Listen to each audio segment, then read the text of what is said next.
and believe that the earlier stages serve as a foundation for later stages. So, binibigyan ng emphasis ngayon yung ang personality natin at yung influence na environment to consider our decision, our behavior. You know what? Most of the time, naapektuhan yung decision natin because of our environment. Yes, whether you like it or not, as a person, as a student, as a teacher, or what kind of person you are, in terms of categorization of status or in everything. Most of the time, our environment really affects our decision. Okay? So that's why, very interesting din ang meron na theory si Erik Erikson considering the psychosocial development theory. Now, let's try to understand this one because psychosocial crisis, each stage involves a psychosocial crisis of two opposing emotional forces, the contrary and disposition. May term tayo dyan na nilagay ko ngayon sa PowerPoint presentation, the syntonic, which is the positive disposition in each crisis. Okay, syntonic. Ano yun? Positive siya. Hindi siya negative. Pagpasok ng dystonic, ito yung negative. Now, we will discuss every one of them. Now, if a stage is managed well, you know what? We carry away a certain virtue or psychosocial strength. May term tayo dyan na ipapasok or integrate sa concept na meron si Erik Erikson. The concept there is being called as what? Maladaptation. It is not quite as bad, but involves too much of the positive and too little of the negative. You know what? If a person, okay, nakalagay niya sa example, a person who trusts too much can be defined in different scenarios. Like, too much yung trust mo, at the end of the day, nasaktan ka lang. You know what I mean? No? Or, hindi mo kinonsider yung negative, baka may mangyari sa'yo sa person. Because, giving our trust to someone, very risky and push. Very risky po siya. So that's why, by understanding the psychosocial development theory according to Erik Erikson, the maladaptation provides an understanding. You need to understand the negative scenarios then. You need to understand the other flip of the coin to understand when you give your whole trust to a certain person. Now, the malignancy naman involves too little of the positive and too much negative. So in understanding this one, yung maladaptation, para sa ano class? Yung too much positive ka. Like, hindi mo kinukonsider yung negative. Siguro meron, pero sobrang liit lang. Sa malignancy naman, sobrang negative mo. Because involves too little of the positive and too much of the negative aspect of the task. Like, for example, a person na who can trust others. Siguro, nasaktan ka or may traumatic experience ka na pinagdaanan. So, hindi mo na kaya mag-trust ng isang tao because yun, ginamit yung experience to describe and to define and to conclude the personality, the behavior that you are being involved with. So, pag may mga ganong experience tayo, na-topic to yung decision natin. Even our personalities. Okay? Now, let's discuss the first one. The trust versus mistrust. As you can see right now in our PowerPoint presentation, infancy po yan 0 to 1 year. Infants depend on caregivers for food, warmth, or comfort. If their needs are consistently met, okay, take note, they develop trust. If not, they may become mistrustful of the world around them. Ano yun? Pag sinabing maladaptation, too much positive, less of the negative. Pag sinabing malignancy, too much negative, less of positive. So, ang virtue niya sa psychosocial crisis is hope. Okay? The belief that even when things are not going well, they believe they will work out well in the end. So, ang baby ngayon, as an example natin, who is regularly fed and comforted, feels secure, and trust others, will meet their needs. Ibig sabihin, ito yung virtue niya. Nagdevelop yung hope. Pagpasok ngayon na maladaptation, too much positive, nasubraan, no? Grabe yung trust na binigay niya sa isang tao. So, yung example natin dyan, a child who is too trusting might be overly dependent. So, pag sobra yung trust or sobra yung pagbigay natin ng favor sa isang child, baby man yan or learner man yan, it's a different story because may nade-develop na sense of overly dependence. Ibig sabihin, they can act on their own kasi nga dependent sila. Okay, that's the positive side. Kasi pero, wag mong kalimutan na too much dependency can really make a twist scenarios in the long run, especially pag may task na. Kasi nga, maladaptation, too much positive and less of negative. Sa malignancy naman, withdrawal. Kasi nga, na may pinagdaanan ka ng traumatic experience, Yung trust, hindi mo na basta-basta binibigay. So, ano nangyayari? Withdrawal. Withdraw. A baby who is often neglected might become distant and anxious. So, fearing that no one will meet their needs. So, ito yung psychosocial crisis according to Erik Erikson. Next one is the autonomy versus shame and doubt. Early childhood yan, 1 to 3 year old, yung virtue niya, willpower or determination. The child gains a sense of autonomy and confidence. Ano yung autonomy? Ito yung freedom to decide. Sariling decision mo ang gagamitin mo to create your full equipped understanding.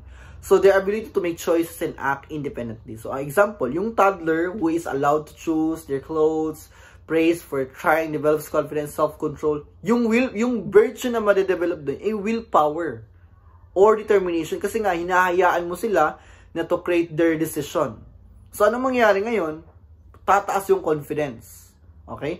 Now, ang too much positive naman yan, sa maladaptation, the child becomes overly autonomous. So, ibig sabihin, impulsive sila. So, when they really think na pag gagawa sila ng decision, okay lahat.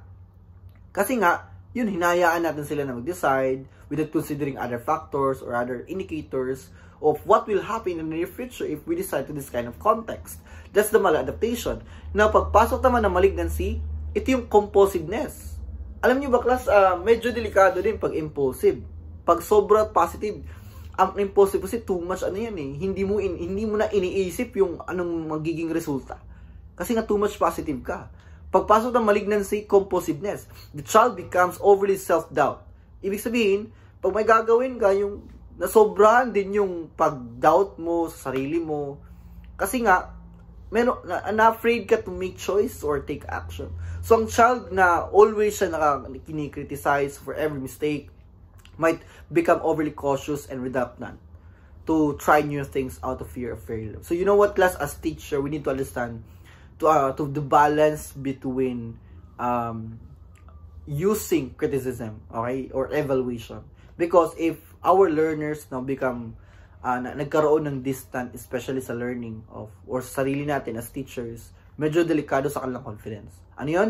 Autonomy versus shame and doubt. Next is the initiative versus guilt. Preschool po ito, 3 to 6 years old. Ang virtue niya, courage or ability to take risks. The child develops initiative and a sense of purpose when encouraged to plan and carry out activities. So, yung courage, meron silang will, no, to take risk, no. Medyo delikado yung risk kasi nga, hindi mo alam yung anong mangyayari, pero dahil meron kang courage, you will take that, no, whatever happens. So, ang example natin dyan, yung preschooler who is encouraged to lead a play activity feels purposeful. So, ito yung nangyayari ngayon sa virtue.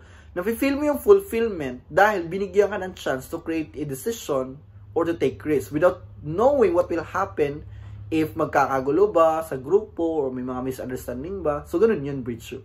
Na maladaptation naman, the ruthlessness, ibig sabihin, the child takes too much initiative and disregards the needs of feelings of others.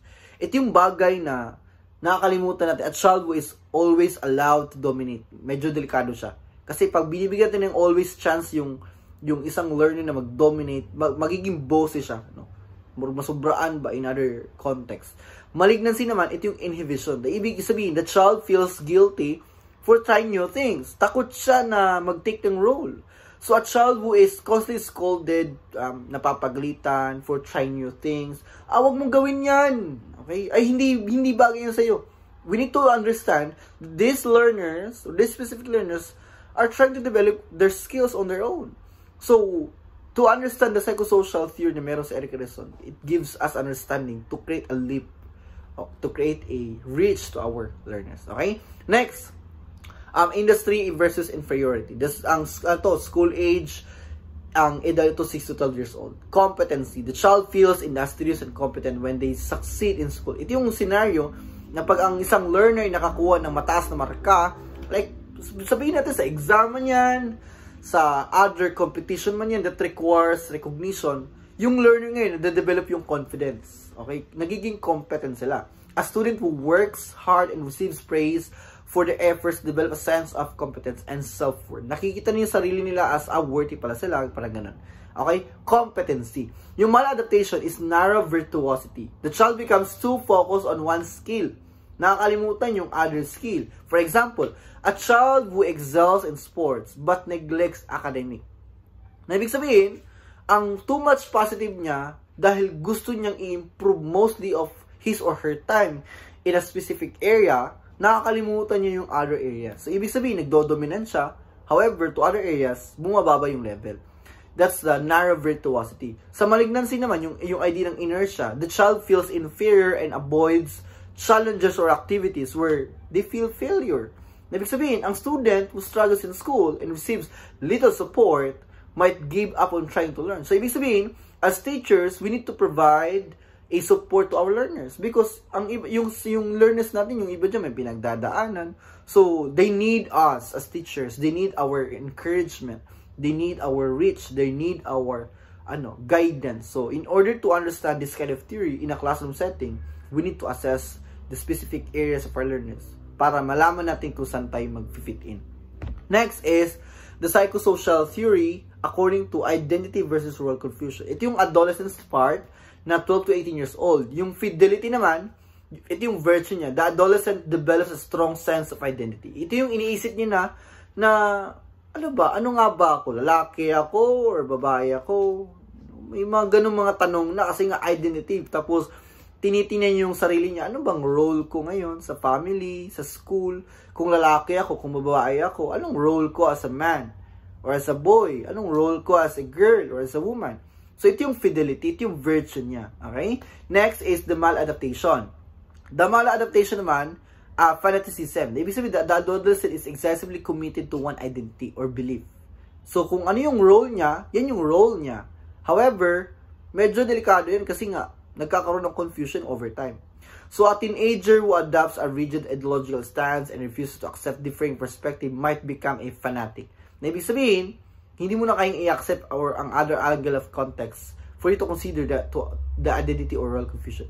Next is the malignancy. Ito yung repudiation. Ibig sabihin, the adolescent is unsure.